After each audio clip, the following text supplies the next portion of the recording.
Cornelius' vision.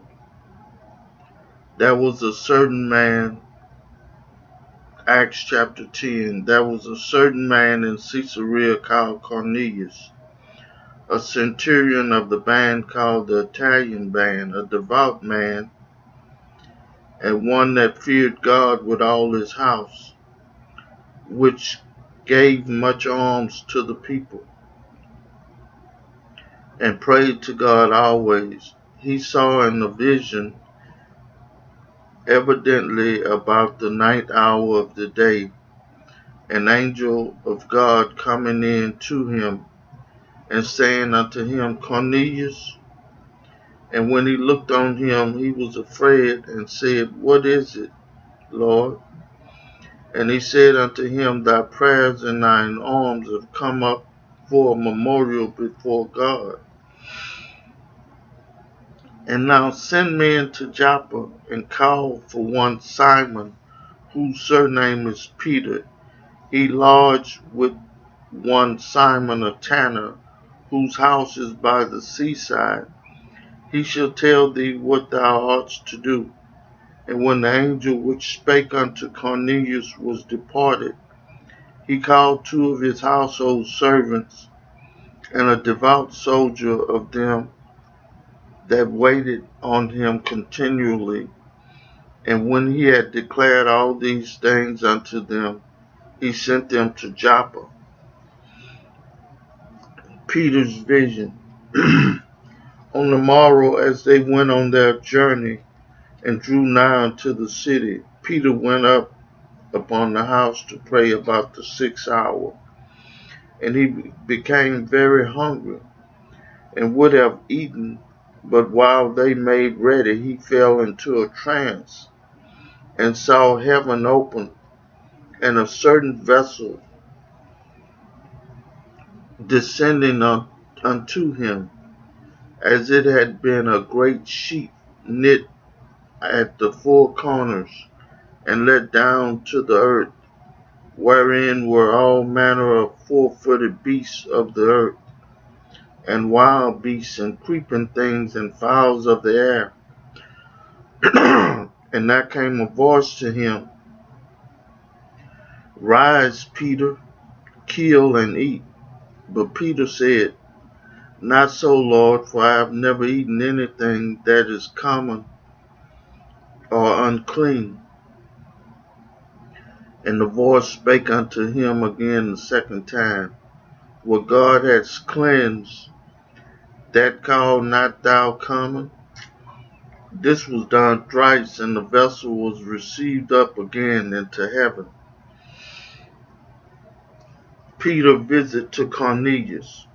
Now while Peter doubted in himself what this vision which he had seen should mean, behold, the men which were sent from Cornelius had made inquiry for Simon's house, and stood before the gate, and called and asked whether Simon, which was surnamed Peter, was lodged there. While Peter thought on the vision, the Spirit said unto him, Behold, 3 men seek thee. Arise therefore, and get thee down, and go with them, doubting nothing, for I have sent them. Then Peter went down to the men which were sent unto him from Cornelius, and said, Behold, I am he whom ye seek. What is the cause wherefore ye are come? And they said, Cornelius the centurion, a just man, and one that feared God, and of good report among all the nations of the Jews, was warned from God by a holy angel to send for thee into his house, and to hear words of thee. Then called he them in, and lodged them, and on the morrow Peter went away with them, and certain brethren from Joppa accompanied him.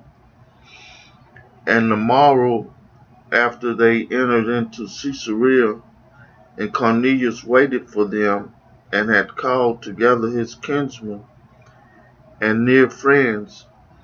And as Peter was come in, Cornelius met him and fell down at his feet and worshipped him. But Peter took him up, saying, Stand up, I myself also am a man. And as he talked with them, he went in and found many that were come together, and he said unto them, Ye know how that it is an awful thing for a man that is a Jew to keep company or come unto one of another nation. But God had showed me that I should not call any man common or unclean. Therefore came I unto you without gainsaying, as soon as I was sent for. I asked therefore, for what intent ye have sent for me? And Cornelius said, 4 days ago, I was fasting until this hour. And at the 9th hour I prayed in my house, and behold, a man stood before me in bright clothing, and said, Cornelius, thy prayer is heard, and thine alms are had in remembrance in the sight of God. Send therefore to Joppa, and call hither Simon, whose surname is Peter. He is lodged in the house of one Simon a tanner by the seaside, who when he cometh shall speak unto thee immediately. Therefore I sent to thee, and thou hast well done that thou art come. Now therefore are we all here present before God to hear all things that are commanded thee of God. Then Peter opened his mouth and said, Of a truth I perceive that God is no respecter of persons, but in every nation he that feareth him and worketh righteousness is accepted with him. The words which God sent unto the children of Israel, preaching peace by Jesus Christ, he is Lord of all. That word I say, ye know, which was published throughout all Judea and began from Galilee, after the baptism which John preached,